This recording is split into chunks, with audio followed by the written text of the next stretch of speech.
This month, both in the Gregorian and the Hebrew calendar, we celebrate the 77th anniversary of the modern state of Israel. It is often said about the Jewish state that it is both very old and very young at the same time. There is no other people group in the world which is currently living in the same land, speaking the same language, and has the same religion as they did 3,000 years ago. At the same time, Israel is a modern, vibrant society, which for a reason is today called the startup nation. With us in the studio today to discuss Israel's role in the modern world and its 77th anniversary, we have Latvian member of European Parliament, Ivars Ijabs. Hello. I hope I got the pronunciation right. Yes. More or less. Mr. Ijabs is from the Renew Group, which is a center-liberal alliance here in the European Parliament. And we have on the right-hand side our new board member in the European Coalition for Israel, Vassilios Tsirmpas. Welcome on board. Thank you. In the program, and Vassilios Tsirmpas is also a professional lawyer.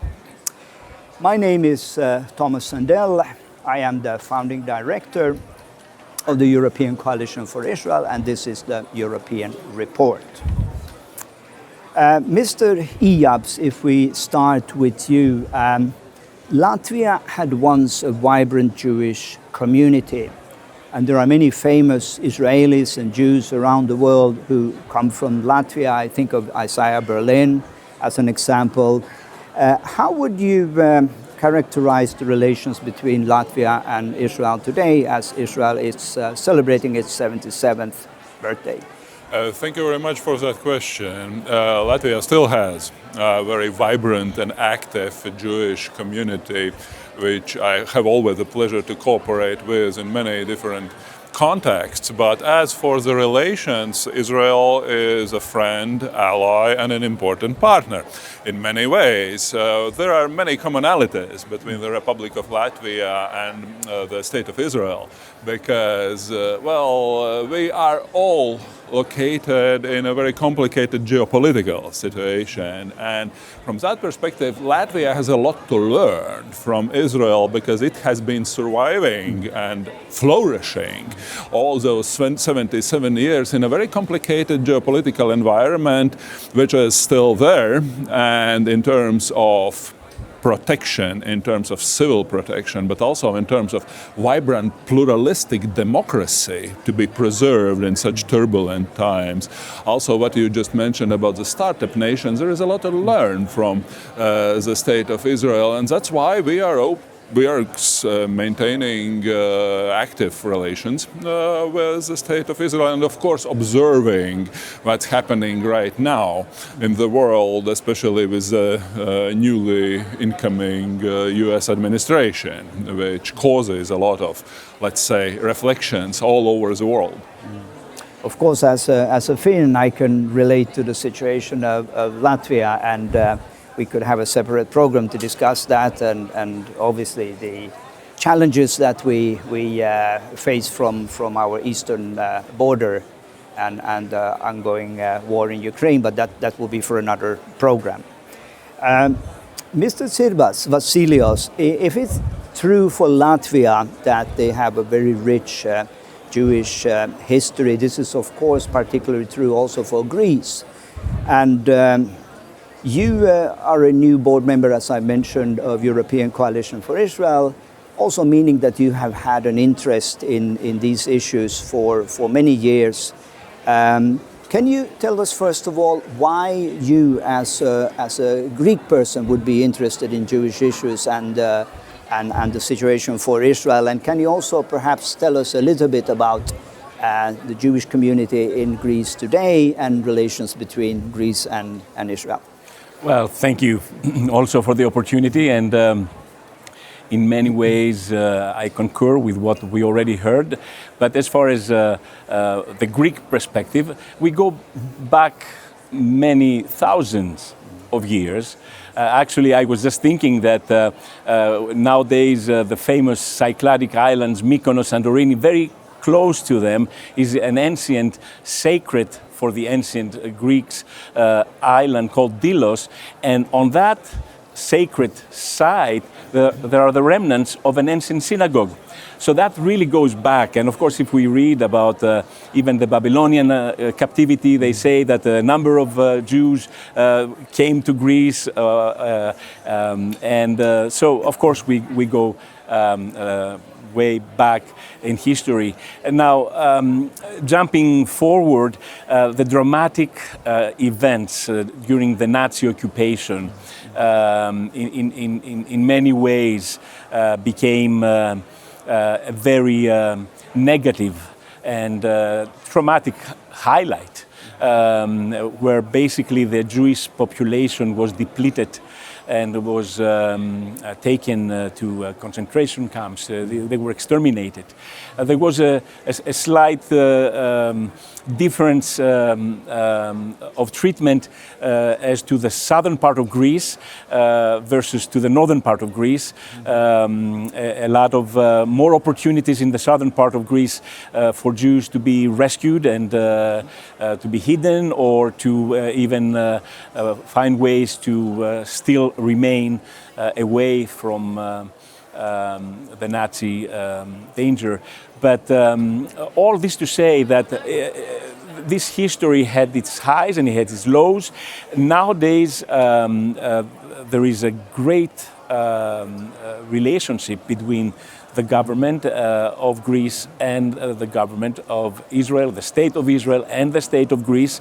It took a few years for this to come to this point, but even now there is a lot of investments and a lot of movement from Israel to Greece, and great partnership and great communication.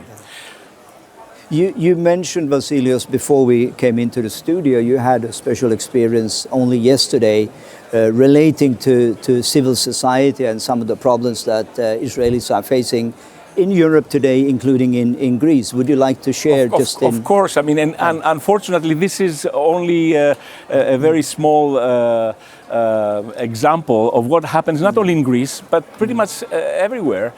We had this great international exhibition taking place in Thessaloniki, of all places, because Thessaloniki used to be actually predominantly a Jewish city up in northern Greece for many years, and the Jewish element was very prominent and contributed to the flourishing of the city. So in that same city, we had this international exhibition where a literary critic from Israel, who himself, although a Jew, was very critical of the Israeli government for all the well-known issues, he was invited to speak.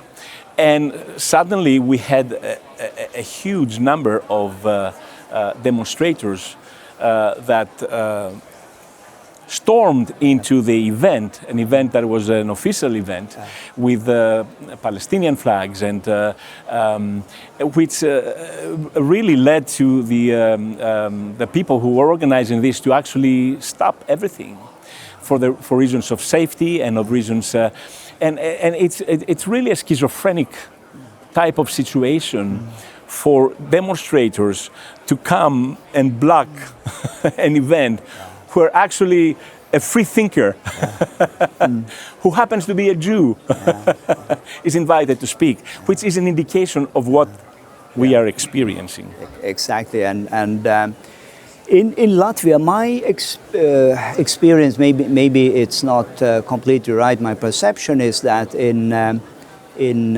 your part of the world, these protests are not as aggressive as they are in some other parts of Europe. Is this a correct observation?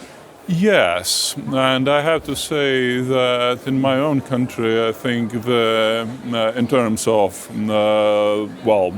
October the 7th and what happened afterwards, I think that the Latvian society is very much consolidated in its support for the state of Israel and its right to self-defense in this particular context. But yeah, in that sense, I completely agree that Europe is not completely united, although I would say that we as a continent, taking into account the experiences of the 20th century, I think that we all still bear a certain special responsibility for the protection of the state of Israel, just as we said, I mean, in a very peculiar and a very difficult geopolitical environment, because just like Latvia, just like the Baltic countries, Israel also doesn't have much of the strategic depth. And in that sense, the protection of the Jewish state is, I think, a matter of principle for Europe. Yeah. Of course, we can talk about all the details, and we all know all the issues concerned about the humanitarian situation in Gaza. We have to have an open dialogue, but we should remember the basic facts. This is a responsibility, and this is, of course, the aggression of the 7th of October 2023, which really changed Israel in many ways. Perhaps I could come back to that question. Since October 7, 2023, but even before that, I would say that Israel has lived through one of its most traumatic and most difficult periods during its history of 77 years. You are a political scientist, you are a professor, so you will have a unique perspective into looking at Israel during all these years. How would you compare Israel today at 77, say, compared to the first 50 years? Well, I am not an expert in Israeli politics, but I have read, of course, a lot about what happened there. I mean, the very foundation of the state happened with, I think, a very motivated people. Who came there, who really founded the state, who had a very distinct political leadership, who really accomplished that fact, which back then, of course, was not self-evident thing to do anything like that. But of course, looking back at those 77 years, what Israel has really succeeded is really in maintaining that very vibrant, democratic, pluralistic way of life. And this is what we see also today when we see all those Israeli parties in the Knesset and elsewhere talking about the possible scenarios, possible solutions, the Prime Minister finding or not finding support among his coalition partners. This means that this is a democratic country. In that sense, this is really an achievement, because we all know that in many cases, well, if you have a war at your doorstep, it all is sometimes used as a pretext to just to abolish civil freedoms, to just to abolish democratic procedures.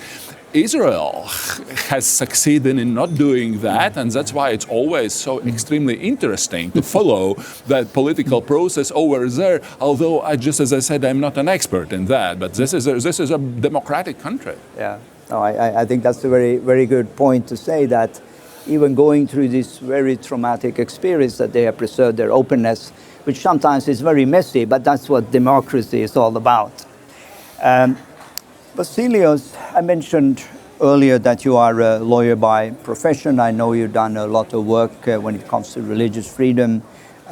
You may not be an expert when it comes to the current court cases against Israel, but perhaps nevertheless, as a Greek citizen, maybe you have some reflections on the fact that with all the nations today and all the conflicts in the world, it's Israel and its leader which are being brought to court in The Hague, both through the ICC, International Criminal Court, and the International Court of Justice. Of course, this is not a court proceeding, so we won't hold you accountable to what you say, but I'm sure you have some reflections on how credible are these charges? Yeah, well, starting from the word credible, I guess I would use the word maybe plausible grounds, not for the substance of the matter, but at least for the procedure that leads to the examination of the facts. So that would be the distinction that I would make. But then if we, and when we come to the actual substance of the matter at hand, we see a lot of irregularities. And that's why, of course, now we oversimplify the matter for the sake of the economy of our conversation. There's very clearly a strong element of politicization of the procedure before the court. And I would like also to highlight what we just heard about a vibrant democracy. And at the end of this all, we see really the undermining of the statehood of Israel, which is something that we need to celebrate and we should celebrate. And in terms of this vibrant, open, democratic society, in many ways, I find that this is an example for the geopolitical neighborhood and the region. So coming back to the question about the issues before the court, if we want to become a little bit more technical, I could say that, first of all, there is a lack of jurisdiction. Okay, I mean, this is one very important element, that Israel is not co-signee of the Rome Statute and this is, we need to again and again repeat that. Another element that we just bypass, and that's why I say we have an undermining, a subtle yet very effective undermining of the statehood, the integrity of the State of Israel, is there is very clearly this principle of complementarity. National jurisdiction takes precedence. And somehow we bypass this. But there is a vibrant court system, a functioning democracy in all its constitutional democracy, although they don't have per se a constitution. Other countries don't have a constitution. We know of the United Kingdom and so forth, I mean, per se.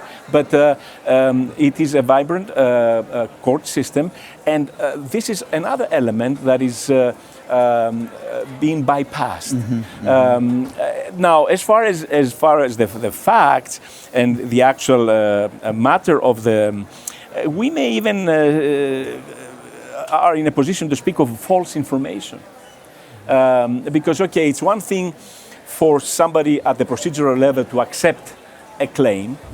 Okay, I mean, at this point, but then you are called to actually to come into a conviction and to come to a verdict, even if that is the very, I think, quite infamous by now. You know, these orders against the Prime Minister of Israel. The information upon which all these are based have been proven wrong. So in that respect, I think it's very problematic. I would say that we have a very strong case of politicizing the overall system. Thank you. You heard it from a lawyer, Vassilios Tsirmpas, and we couldn't be more convinced. Sticking with the hot topics, and obviously when we speak about Israel, there are many hot topics, and it's controversial per definition. But nevertheless, I have said that often in this studio, that the relation between EU and Israel over the last 5 years, with the same leadership as we have now, when we speak about Ursula von der Leyen and Roberta Metsola, have been rather exceptional. Now we have a new High Representative, and I think for many in this building, and that's good news, and from your neighboring Estonia. But what are your expectations for the next 5 years? It's not quite five, it's 4 years now until there will be a new commission, and especially when we bring up something which may change within the next few weeks. There will be a conference, a UN conference on the two-state solution in New York, June 2 to 4, and the French president is pushing quite actively behind the scenes for a recognition of a Palestinian state. I promised you controversial issues. Here is one. What are your comments? Well, thank you for that question. I would say that as for two-state solution, we all know that also in the European Parliament and also my own country, Latvia, is in support of the two-state solution, but it depends very much on what do you mean by that. I think that the EU also in the framework of the next 5 years should support what we call negotiated two-state solution, because we all know that right now the situation is extremely difficult. I mean, as for the proposal to recognize Palestine, I don't see any reason to do it now urgently, because we don't see anything like a credible state anywhere. Because in that, what's happening in Gaza, we all know, and we are closely observing what's happening there. And from that perspective, I think that UNRWA has really in many ways discredited itself, and the UN should think together with Europe also about possible solutions, how to proceed also in terms of humanitarian aid over there. As for the Palestinian Authority, I do not think that this is really a credible partner to be recognized from the EU side as a Palestinian state. In that sense, I think that we should probably stick to the formulation about the two-state solution as a possible way to move to. But right now, the recognition, although some of the member states have already done that, wouldn't be a very good signal over what's happening there, which is basically an initiative just to get rid of clearly terrorist organization, which started the current situation on October the 7th. Do you? I have quoted President Macron earlier in this program, and I recall that on October 8th, he came out with this idea of saying now we need to form an international coalition to defeat Hamas, the same way as we defeated ISIS. And of course, it didn't take many weeks until this proposal was no longer on the table. But do you? What do you think is the driving force? I mean, Macron so happens to be in the same Renew group, so you may have to choose your words carefully. But any reflections as to why this urgency? What's the motivational logic behind it?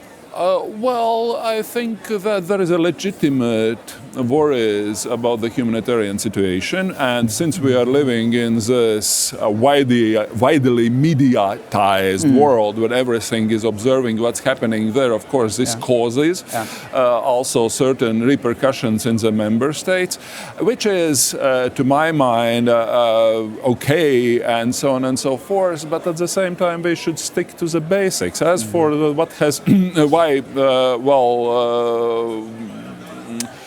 the situation is right now like it is, it's very much also about this hostage situation, because we all know, and there are people also in Europe who tend to forget this fact that basically Hamas could immediately stop the whole thing if they release the hostages.